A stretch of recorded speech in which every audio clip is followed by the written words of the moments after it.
দেখো এখন জমি থেকে ফিরেছি আমরা, মা কাকু আর আমি। দেখতে পাচ্ছ কেমন আলু চাষ হয়েছে আমাদের এখানে। আলু কোদালতে গিয়েছিলাম, চাষি ঘরেছে না বুঝতেই পারছো, কাজ টাজ তো করতেই হবে, ঘরে এখন আছি। দেখো শুধু আমাদের গ্রামটা কত সুন্দর, আর আলু চাষ হয়েছে দেখো কেমন হয়েছে আমাদের এখানে। লাগছে খুব সুন্দর জায়গাটা, কিন্তু মানে আমলার দুটো কোদাল আর কাকু। ওখানে দেখো সর্ষে ফুলের গাছ হয়েছে, আর ওখানে কতদিন পর খেলা হবে দেখতে পাচ্ছি, পিচ হয়েছে, বড় খেলা হয়। আর ওই যে আমাদের বাড়ি, সাদা ঘরটা কত সুন্দর, মানে খুব লাগছে কেমন বলো, হেভি লাগছে কিন্তু। হ্যাঁ হ্যাঁ দারুণ লাগছে। আর কাজ ছেড়ে চলে এলাম আমরা, আর পাশেই আছে সিম বাড়ি, দাঁড়াও সিম বাড়ি দেখাচ্ছি। দেখো এটা কি ফুল বলো তো, এটা হচ্ছে কি ফুল, এটা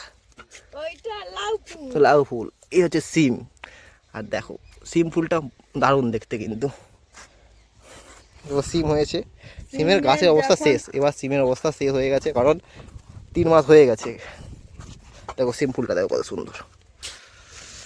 আমার বেগুন গাছও রয়েছে, বেগুনও হয়েছে। বেগুন ফুল দেখা, এবার বলো কিছু, তুমি বলো। এত কাজ করে তো ঘর বাড়ি ফিরেছ, কি বলো? খুব মজা, খুব মজা কাজ করে। দম বেড়ে গেল। এই দেখো এই হচ্ছে জ্যোতি আলু, গাছ করে দিবে ক্ষতি। ও যেখানে জ্যোতি সেখানে ক্ষতি। বাহ বাহ বাহ, কলম্বো বড় বড় আলু। দেখো গাছগুলো অনেক বড় হয়ে গেছে, আর 1-1.5 মাস পরে এই আলু ফুলতে হয়ে যাবে, দেখবে আবার দেখতে হবে তোমরা। সাথে কলম্বো আলু কেটে খুব ভালো লাগবে।